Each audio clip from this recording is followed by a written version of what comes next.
there's a few big areas where you can see other problems, right? We're talking about organs here. So you've got the heart, you've got the liver, and you've got the kidney. Now, the heart itself, this is something where you're able to stay on top of it by getting yourself onto an ECG sort of checklist, obviously doing your biomarkers through the blood work, seeing what they're looking like, getting your weekly blood pressure in and making sure you're staying on top of that. In time of doing that, you'll be able to notice if you're getting any like left ventricle hypertrophy, which is obviously the bad thing when it comes. And if you stay on top of your cardio, if you stay on top of your blood pressure, you're living healthy, you're eating right, you're able to mitigate the possibility of that happening, but also you're able to detect if it starts happening, and as it's reversible, you're able to do the steps involved to fix it. That's when it comes to the heart.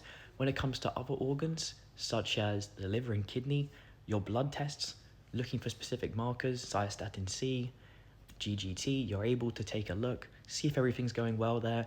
If it's not, you can introduce specific supplements that help the area. Maybe you have something like Tudka or whatever, but knowing whatever you need to do to fix these issues, or just going to a very, very low TRT dose. If you notice a problem there, it means even these things are very, very over-exaggerated when it comes to how common they are, how destructive they are, and a lot of it comes from people not knowing what they're doing, especially the organ stuff that normally comes through the orals, or very, very harsh things like trenbolone. But so long as things are being done correct, these aren't going to happen.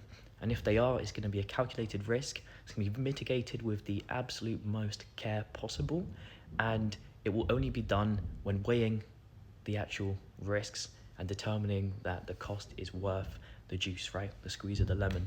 But most of the time, people aren't going to take that. They're not stepping on stage. They're just trying to get an enhanced sort of lifestyle growth or whatever in the gym.